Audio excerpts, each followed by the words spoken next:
শুভ জন্মাষ্টমী। রাধে রাধে বন্ধুরা, আমাদের বাড়ির গপু সোনার কাহিনী তোমাদের আজ বলবো। এই যে আমার ঠাকুর ঘর। আজকে কিন্তু ব্লগটি এখান থেকেই শুরু করছি। আজ আমার গপু সোনার বার্থডে, মানে জন্মদিন।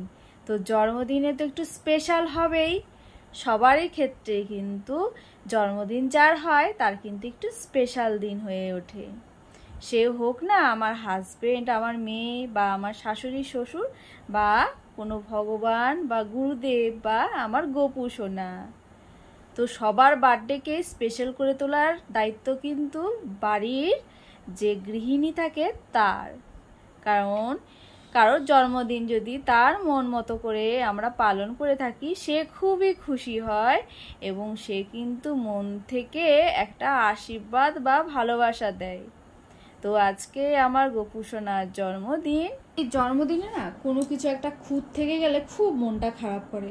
আজকের খুঁতটা হচ্ছে আমার বাড়িতে না তেমন ফুল ফোটেনি। আর তোমরা যারা আমার ব্লগ দেখো তারা জানো আমার বাড়িতে অনেক ফুল গাছ আছে আর ফুল ফোটে।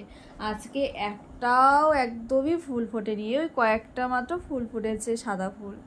তারপরে আমার হাজব্যান্ডকে রজনী ফুলের মালা, তারপরে হচ্ছে জারবেরা আনিয়েছি, গেঁদা ফুল আর আনানো হয়নি।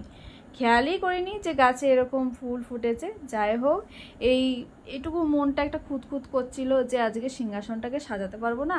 আর সিংহাসনটা যদি ফুল দিয়ে না সাজাতে পারি না, একদমই মনটা ভালো লাগে না।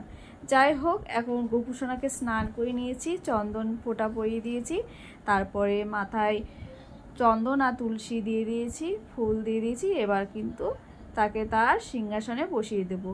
আর এই সিংহাসনটা আগের বছর জন্মাষ্টমীর সময় কিন্তু আমি এটা নিয়েছিলাম অনলাইন থেকে। এটা আমি মিশোর থেকে নিয়েছিলাম, ওই 300 টাকার মতো হয়তো পড়েছিল, আমার খুব একটা মনে নেই। তো ভেবেছিলাম এরকম একটা পিতলের বা কাঁসার থালাতে দেব।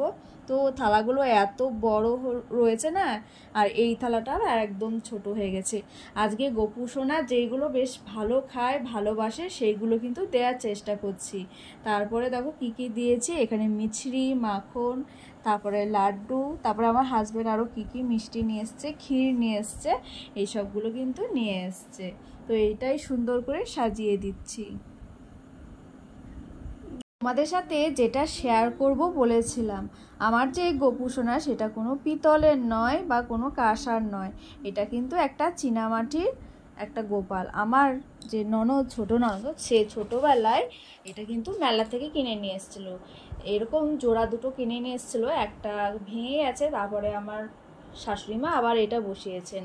তো এইটাকেই ছোটোবেলার থেকেও যেহেতু আমার ননদ ভালোবেসে পুজো দিত দুবেলা, এখনও কিন্তু আমরা সেই দুবেলায় পুজো দিই। 3 বেলা দেওয়া হয় না, কিন্তু দুবেলা পুজো দিই।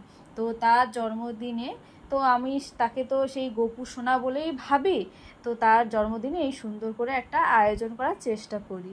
তারপরে এই যে সব ঠাকুরকে ফুল দিয়ে সাজিয়ে দিয়েছি। আমাদের যে শিবলিঙ্গ আছে সেটাকেও কিন্তু সুন্দর করে এই যে বেশি করে মানে নীলকণ্ঠ ফুল দিয়ে সাজিয়ে দিয়েছি। নীলকণ্ঠ ফুল তো বাবার সবথেকে প্রিয় ফুল, তাই না? তারপরে এই যে গপু সোনার যে প্রসাদী ছিল তার মধ্যে তুলসী পাতা, ফুল দিয়ে দিয়েছি। আর এই যে ফাইনাল লুক আমার গপু সোনার, এই যে গলার হারটা দেখছো, এটাও কিন্তু 2 দিন আগে আমি কিনে নিয়ে এসেছি ওর জন্য, ওর জন্মদিন উপলক্ষে। এখন থেকে ভাবছি গপু সোনার জন্মদিনে ওকে কিছু উপহার দেব।